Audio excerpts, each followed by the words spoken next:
नमस्कार विद्यार्थियों, मैं देवेंद्र पारिक स्वागत करता हूं आपका जी के बाई डी के चैनल पर। विद्यार्थियों, जब भी एक मोड़ आता है जिसके अंदर किसी भी लक्ष्य को प्राप्त करते समय हमें घबराहट होती है, विशेष रूप से हम बोल सकते हैं कि परीक्षा और परीक्षा से पहले होने वाली घबराहट।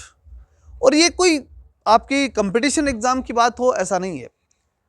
मनुष्य के जीवन में कई बार परीक्षाएं होती है और उन परीक्षाओं से पहले हमेशा घबराहट होती है। ये एक ऐसा सत्य है जिस सत्य को दुनिया में कोई नकार नहीं सकता।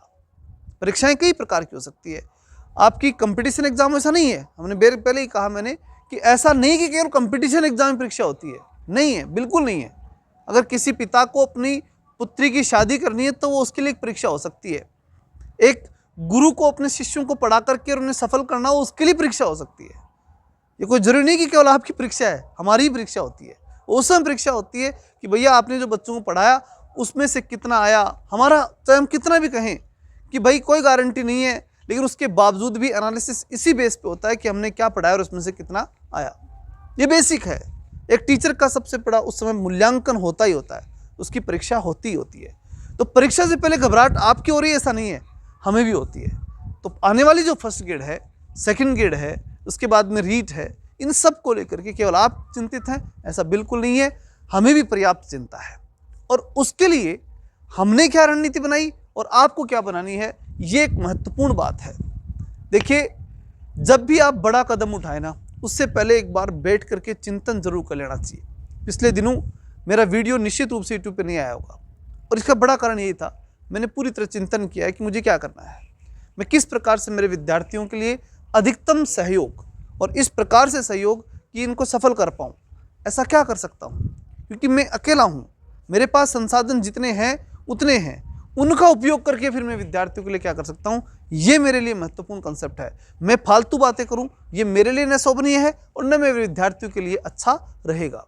तो इसलिए सबसे पहली चीज़ होनी चाहिए, वो होनी चाहिए कि मैं अपने लक्ष्य को प्राप्त करने के लिए क्या कर सकता हूँ। सबसे पहली चीज़, अब क्या कर सकता हूँ मैं, सबसे पहली चीज़ आती है वो संसाधन जिनके माध्यम से मुझे लक्ष्य प्राप्त करना है। संसाधन क्या हो सकते हैं? संसाधन एज ए टीचर मेरे पास है, वो मेरे लिए हैं, लेकिन आप अपने दृष्टिकोण से देखिए, आपके पास कौन सी किताबें हैं, आपके पास कौन से नोट्स हैं, आप किन टीचर्स का जो है ऑनलाइन और ऑफलाइन फॉलो कर रहे हैं, ठीक है, कौन से आप जो है प्रैक्टिस सेट ले रहे हैं, कौन सी किताबों को आप ज़्यादा महत्वपूर्ण मानते हुए उन पर काम कर रहे हैं। ये सारा आपके लिए एक महत्वपूर्ण सामग्री हो सकती है और होनी चाहिए। अगर आप सामग्रियों में पिछड़ गए, अगर कोई व्यक्ति शस्त्र में पिछड़ गया तो युद्ध में पिछड़ने की पूरी संभावना रहती है, ये स्वाभाविक बात है।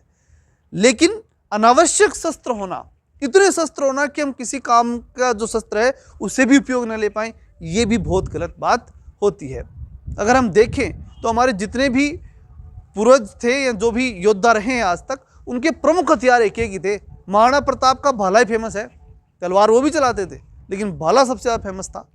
इसी प्रकार से हम बात करें, भगवान श्री कृष्ण का चक्र फेमस था, सुदर्शन चक्र फेमस था। तो हर व्यक्ति का एक बहुत बड़ा शस्त्र हुआ करता है और वो शस्त्र मजबूत होना चाहिए। ऐसा नहीं दुनिया भर के शस्त्र हो, दुनिया भर के शस्त्र और अस्त्र काम नहीं करते हैं। आप जिसमें एक्सपर्ट हैं वो आपके लिए सबसे बड़े कामयाब चीज़ होगी और उसको आपको पकड़ना है, मजबूती से पकड़ना है और उसको इतनी मजबूती से पकड़ना है कि उसके माध्यम से सफलता मिल जाए, ऐसा प्रयास आपको करना होगा। तो जितने संसाधन हैं सीमित रखो, जितने हैं पर्याप्त है, लेकिन उनको इतना मजबूत धार देकर रखो कि उनके माध्यम से आपकी सफलता सुनिश्चित हो सके, आपकी सफलता को कोई चैलेंज नहीं कर पाए। यह आपको निश्चित रूप से समझना पड़ेगा। तो सबसे पहला काम क्या हुआ कि संसाधनों को एकत्रित करना। जो हैं, जितने आपके पास हैं, उन्हें सबसे पहले इकट्ठा कीजिए। आधी घबराहट तो आपकी वहीं पे समाप्त हो जाएगी। पहला काम, पहली घबराहट निश्चित रूप से मैं विश्वास दिलाता हूं आपको, अगर आपको परीक्षा को लेकर के कुछ भी छोटी मोटी चिंता है कि मैं इतने से पोस्टों में होगा कि नहीं होगा, क्या होगा, जो भी चिंताएं हैं वो निश्चित रूप से बहुत कम हो जाएंगी। कि पहले काम करते हैं क्या, संसाधनों का एकत्रीकरण। जो संसाधन है उन्हें पर्याप्त रूप से एकत्रित कर लीजिए। अब दूसरी बड़ी बात आती है कि आपने जो संसाधन इकट्ठे किए उन संसाधनों का ढंग से उपयोग। अच्छा, एक शब्द काम में ले आता है योजना, आपने सुना होगा प्लानिंग। क्या है प्लानिंग? तो प्लानिंग की सबसे सटीक अगर कोई परिभाषा रही आज तक तो वो एक है क्या, उपलब्ध संसाधनों का इस प्रकार से प्रयोग करना कि अधिकतम लाभ प्राप्त किया जा सके। ये योजना की सबसे सफल परिभाषा है। इसका मतलब क्या हुआ? इसका मतलब यह है कि आपके पास जो जो संसाधन है, जो भी किताबें हैं, जो भी विषय वस्तु आपके पास है, उस सबको इकट्ठा करने के बाद ये तय करो कि मैं किन चीज़ों को कैसे किस प्रकार से पढूं, मेरे को कितना तो आता है, कितना बिल्कुल नहीं आता जिसको मैं कवर भी नहीं कर पाऊंगा। वो सारा वर्गीकरण, 3 प्रकार का वर्गीकरण होता है। एक जिस पे कमांड है, वो कोई दिक्कत नहीं, उसको उठा लो। दूसरा बिल्कुल होगा ही नहीं मेरे से, बिल्कुल नहीं हो सकता, उसको बिल्कुल हटा दो। और अब काम करना है किस पे? कि जो मुझे नहीं आता लेकिन अगर मैं काम करूं तो इसको मजबूत कर सकता हूं, उस पे। अनावश्यक समय वहां भी खराब मत करो जो आपको आता है, और अनावश्यक समय वहां भी खराब मत करो जो आपके बस में आएगा ही नहीं। ये दूसरी बड़ी चीज होती है जो काम करने वाली होती है, और वो है योजना। इसी प्रकार की योजना, अब इसको आधार बना करके आप कैसे भी योजना बना लो, सफल हो जाओगे, कोई समस्या नहीं आएगी, निश्चित रूप से सफलता मिलेगी, लेकिन यह आधार बनना चाहिए। तो पहली बात संसाधनों का एकत्रीकरण, दूसरा योजना बनाना, और तीसरा कि योजना बनाने से कुछ नहीं होता है, उसका सही इंप्लीमेंटेशन होना चाहिए। योजनाएं खूब बनती है। एक बार भारत सरकार ने गंगा की सफाई के लिए योजना बनाई, गंगा सफाई के लिए मंत्रालय बना दिया नमामि गंगे नाम से। हुआ क्या? कार्यक्रम बनाया, पूरी योजना बनाई, पूरा सिस्टम बनाया, सफल नहीं हो पाए। तो कई बार क्या होता है कि हम योजना बना लेते हैं, उसकी ढंग से क्रियान्वित नहीं कर पाते, तब भी कोई फायदा हमें प्राप्त नहीं होता। इसलिए फिर जो अगली तीसरी महत्वपूर्ण बात आती है वो क्रियान्विति की आती है। अब हम क्रियान्विति कैसे करें? तो क्रियान्विति में सबसे ध्यान रखने वाली जो चीज़ आती है वो यह आती है कि आप लंबे लक्ष्य मत बनाइए।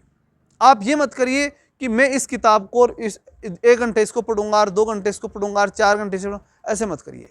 आप केवल ये लीजिए कि मुझे 1 हफ्ते में किताब पूरी करनी है। यह आपने क्या बनाया? एक लक्ष्य बनाया, बना लिया, अपनी तरफ से एक टारगेट तय कर लिया। अच्छा, उसके लिए फिर ये डिसाइड करो कि मुझे 1 दिन में इतना कर लेना है। मतलब ये कि बड़ा लक्ष्य है, उसका छोटा रूप, फिर उसका और छोटा रूप, और उसको छोटा करते हुए 1 दिन पर ले आइए कि मुझे 1 दिन में इतना काम कर देना है। वो काम कर देने का जो लक्ष्य है वो काम वो मतलब कामयाब चीज़ होती है। ऐसा नहीं कि 1 घंटा इसको पढ़ूंगा, 2 घंटा इसको पढ़ूंगा, 3 घंटा, ये कभी सक्सेसफुल स्टडी नहीं रही है, और ये हमेशा बेकार ही रही है। इसका कोई ज़्यादा उपयोग मैंने तो नहीं देखा कि कई बच्चों को लाभ दिया हो। मैंने तो सीधा एक तरीका देखा है, वो ये कि आप सुबह उठिए और टारगेट सेट कर लीजिए कि आज की तारीख में ये कंप्लीट कर दूंगा, और ये नहीं होगा तो सोऊंगा ही नहीं, चाहे कुछ हो जाए।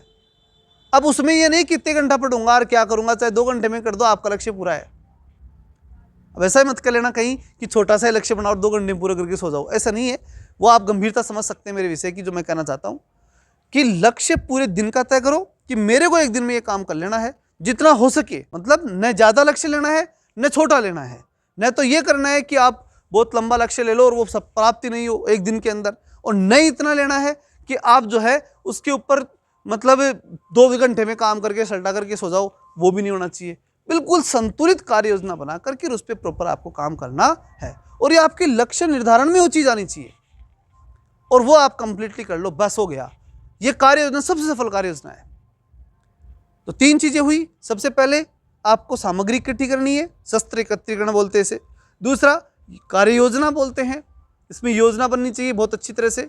और तीसरी चीज कार्य योजना की क्रियान्विति है, और क्रियान्विति में नियमित लक्ष्य होता है डे का, पर डे का लक्ष्य, आज के दिन में मैं करूंगा, वही सफल विद्यार्थी है।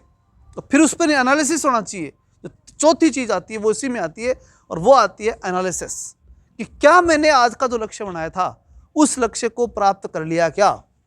अगर मैंने आज का लक्ष्य प्राप्त नहीं किया, इसका मतलब मेरी कार्य योजना में या तो कमी है या मेरी योजना में कमी है। मैं तो या तो योजना को क्रियान्वित ढंग से नहीं कर पाया, या फिर मैंने योजना ढंग से नहीं बनाई थी। दोनों में से एक काम जो है फेलियर था, तो उस पर वापस एनालिसिस करना और उसको सही वापस से सेट करना। अब आने वाला समय केवल इस बात के लिए ही है।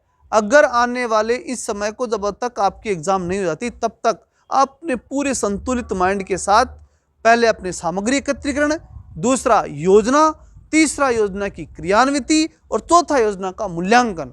अगर ये 4 कार्य आपने सिस्टमेटिक कर लिए, व्यवस्थित रूप से कर लिए, तो आने वाले कुछ समय में, चाहे आपका 1.5 महीना बचा, चाहे 2 महीना बचे, चाहे कितना ही समय बचा, जब भी आप ये वीडियो देख रहे हो, उसके बाद में उसी समय से आपकी सफलता सुनिश्चित है। बचे हुए समय का सही से सही उपयोग हो जाना चाहिए और ये इसी तरीके से हो सकता है और कोई तरीका इसके अंदर काम में नहीं लिया जा सकता। तो ये सब चीज़ों को आपको ध्यान रखना है। और निश्चित रूप से अब चूंकि इतने दिन में पूरे बिजी था तो मैं आया ही नहीं, मैं अपने विषय और विचार क्षेत्र में, कार्य क्षेत्र में लगा हुआ था। मैं बिल्कुल अब फ्री हुआ हूँ और फ्री हुआ हूँ तो आपके साथ हूँ, नहीं था तो नहीं था। इसके लिए काफ़ी बच्चों के कमेंट जो है ऐप के ऊपर भी थे कि सर कहाँ गए, हमारा कोर्स छोड़ दिया है, कुछ भी कई चीज़ें। ऐसा बिल्कुल नहीं है, कोर्स कंप्लीट करवा दिया, थोड़ा सा बचा है वो हो जाएगा। और अब बिल्कुल आपके साथ हूँ एग्जाम तक। निश्चित रूप से एक्स्ट्रा तैयारी भी जितनी हो सकेगी, जितना समय आपको दे पाऊंगा। मैं अनर्गल बातें नहीं करता, अनावश्यक बातें नहीं करता। मैं जितना कर पाऊंगा उतना आपके लिए तैयार हूँ और डेली आपके लिए जो है कुछ ना कुछ निश्चित रूप से कुछ मार्गदर्शन, कुछ जितना मेरे से हो पाएगा वो आपके लिए निश्चित रूप से मैं करूँगा। चलिए मिलते हैं नेक्स्ट वीडियो में, तब तक के लिए जय हिंद, जय भारत।